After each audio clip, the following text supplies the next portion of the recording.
Donald Trump Jr. We will ask him every single question I can think of on this topic. Don Jr., good to see you. Welcome back. Good to be here. Appreciate it. I didn't know there was any time left. I've been told that before, but they're highly rated opening monologues. I like it. And I figured while I have a captive audience, I wanted to get my points out to them. Let's start with the emails. Yeah. Let's start with the first email. First of all, let's talk about who is Rob Goldstone.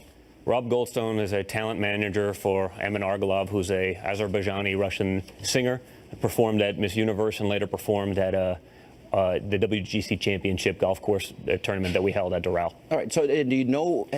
I met him through the golf course. I wasn't even at the Miss Universe pageant, but I met him throughout there, so I had a casual relationship with him. Okay, so he sends you this email. We'll put it back up on the screen and give you a chance to look at this. This is the one that says the Crown Prosecutor of Russia met with his father, meaning Emin's father, and in their meeting offered to provide the Trump campaign with documents, information that could incriminate Hillary Clinton, etc. Obviously highly sensitive information, but as part of Russia and its government support of Mr. Trump. And then they asked the best way to handle this.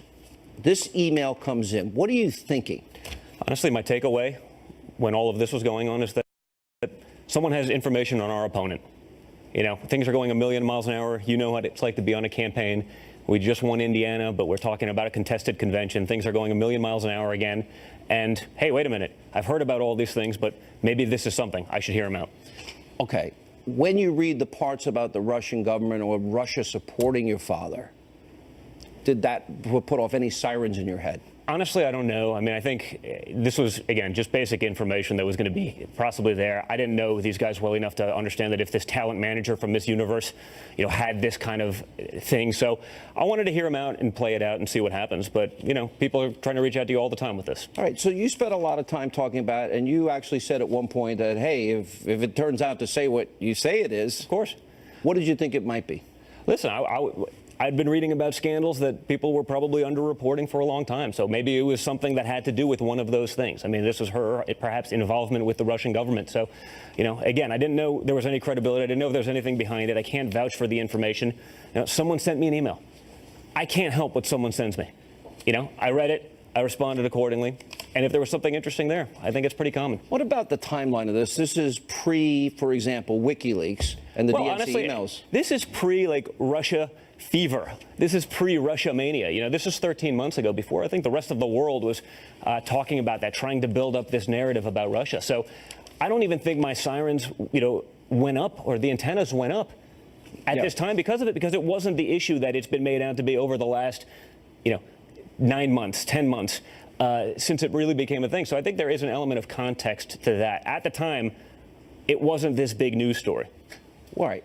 What did you know about Emin's father? What did you know about them from Moscow? Was it just the pageant you met them at? They and had the pageant, and they're concert? successful real estate developers over there. So, you know, that's the extent of, you know, my knowledge with them. I'd met Emin once or twice, and, you know, maintained a casual relationship there. Talked about some potential deals, and that's about the extent of it. They really didn't go anywhere. What do you know about this Russian lawyer? What did you at the time, if anything, know? I actually didn't know anything about it. Again, an acquaintance, you know, sent me this email as a courtesy to him. I said, okay, let's meet. But I didn't know who I was meeting beforehand, never heard of the person, never got the information until they were in the room. At any point were you told, either in a phone conversation or otherwise, what they might tell you, what Goldstone seemed to be implying you would receive? No, as I recall, it was all basically this email coordination. Let's try to set up a meeting and see what happens, and that it was going to be interesting information. And, you know, in the end, it wasn't about that at all. Let's go into the meeting. All right, so you meet at Trump Tower. Yes. Okay, the meeting was described earlier today on the Today Show. Did she describe it accurately? I think fairly accurately. I mean, I was a little taken back by her saying, you know, talking about me pressing for the information. But as you can see from the emails, the pretext of the meeting was, hey, we have information. And there was, you know, some small talks. I don't even remember what it was. It just was sort of nonsensical, inane and garbled, and then quickly went on to, you know, a story about Russian adoption and how we could possibly help. And really, that's where we shut it down, which is, wait a second, what does this have to do with Did you what even we know were what talking the about? McGinty Act was? I'd never even heard of it before, you know, that day. You know, I think it became pretty apparent to, you know, Jared and Paul, who I think Jared left after a few minutes. Paul got in his phone. She said that, yeah.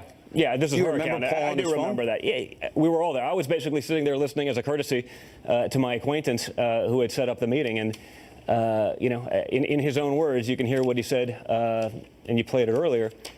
about it. I mean, he apologized to me walking out of the meeting, basically for wasting my time. Well, and he did say at the end of your statement today, you did point out, as Goldstone said today, the entire meeting was the most inane nonsense I've ever heard, and I'm actually, agitated by it. Yeah, listen. And he called and apologized to you? There wasn't really follow-up because there's nothing there to follow up. But as we were walking out, he said, listen, I'm sorry for that. But I think what happened, he sort of goosed up. He built up. There was some puffery to the email, perhaps to get the meeting, to make it happen. And, in the end, there was probably some bait and switch about what it was really supposed to be about. And so, there is nothing there. So she is saying that she had no information to provide. Do you remember, but she's suggesting that you were pressing her a little bit for information? I imagine I did. I mean, I was probably pressing because the pretext of the meeting was, hey, I have information about your opponent. It was this, hey, some DNC donors may have done something in Russia and they didn't pay taxes. I was like, what does this have to do with anything? Especially in light of everything that was out there. I was like, this isn't. Did you ever have any contact with this woman again? No.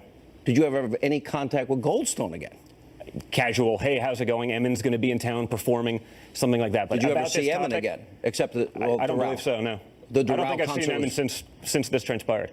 Okay, so this is a hypothetical. In any point in your mind, did Don Jr. have a siren saying, okay, they're talking, again, I go back to the first email about Russia, Russian government, I'm meeting with this person, you were going to talk on the phone. Did you ever think, maybe this might not be? Listen, I think, like I said, in retrospect, I probably would have done things a little differently. Again, this is before the Russia mania. This is before they were building it up in the press. For me, this was opposition research. They had something, maybe concrete evidence to all the stories I'd been hearing about, but they were probably underreported for, years, not just during the campaign. So I think I wanted to hear it out. But really, it went nowhere, and it was apparent that that wasn't what the meeting was actually about. Okay, let me ask a hypothetical, and I know hypotheticals, maybe you've thought about it since this has now become Russia collusion, and et cetera. Did you ever meet with any other person from Russia that you know? I don't even know. I've probably met with other people from Russia, I mean, but certainly not in the context of a formalized meeting or anything like that, because why would I? In the grand scheme of things, how busy we were, it was much more important to doing this. This was a courtesy to an acquaintance. Let me play a montage, and these are Democrats attacking you today, and give you a chance to respond to what they're saying and what the left is saying. I mean, they have taken it to the ultimate extreme. And then I'll ask you about some perspective about some of my comments at the beginning of the show. Here's what they're saying. We now know that through intermediaries, the Russian government sought to approach the Trump campaign to see whether they would be interested in damaging information about Hillary Clinton. We now know that the response that the president's son gave to the Russians was that he would love it if they would provide damaging information about Hillary Clinton. Rather than report this overture by the Russian government to provide damaging information to intervene in the presidential election in a way to help his father, neither the president's son nor the campaign reported this information to the FBI. We get this email exchange today showing clear collaboration between the Russian government and Russian government agents and the Trump campaign at the highest levels, where the email is very clear that the Russian government is weighing in to help elect Donald Trump. We need Donald Trump Jr. and other campaign associates to turn over any and all documents and electronic communications that investigators asked for. And we need public testimony under oath of Donald Trump Jr., who has changed his story repeatedly. We're now beyond obstruction of justice in terms of what's being investigated. This is moving into perjury, false statements, and even into potentially treason. Schumer's asking, did you hand over any and all documents? Well, I will. I've said it publicly. I said it yesterday. More than happy to cooperate with everyone. I just want the truth to get out there. I mean, that's part of why I released all the stuff today. I wanted to get it all out there. They're trying to drag out the story, in all fairness. They have it. They want to drip a little bit today, drip a little bit then. So I was like, here it is. I'm more than happy to be transparent about it, and I'm more than happy to cooperate with everyone. So as far as you know, as far as this incident is concerned, this is all of it? This is everything. This is everything. Was anybody else at any point in the campaign said, oh, I've got information about Hillary that you remember? No. Let me go back to what Tim Kaine said. Well, if it is what you said you're at, especially, you'd want it released later in the summer. think that's unusual for a campaign to want op research? And I'll get to the Ukrainian issue, which I think has been underreported, especially in light of this coverage. But well, like I said, I think we had more important things to worry about. I wasn't sure of the credibility of any of this stuff. At the time, I'm sitting there, Indiana had just probably happened. You know, I'm worried about hearing a contested convention. So, you know, we're going to fight. This is the first time we've ever done any of this. This was, you know, I'm still way in the learning curve on all of this. So it wasn't that urgent to me if I'm saying, hey, it can wait till the end of summer. But yeah, obviously I want to hear the information. I mean, that's what we do in business. If there's information out there, you want it, and then you make what you do with it. If there was something that came from it that was shady, if it was a danger to national security, I would obviously bring it right to someone. But I didn't know what anything was. It turns out it was nothing. And therefore, there's nothing to be able to actually talk about. The whole contact took how long? How long was the meeting? Oh, 20 minutes or so. About 20 minutes. And Jared left after 5 or 10? Yes. Like she said, and Paul Manafort was on his phone the whole time. Pretty much. Listen, like I said, it became pretty apparent that this was not what we were in there talking about. A lot of people are going to want to know this about your father. Did you tell your father anything about this? No. It was such a nothing. There was nothing to tell.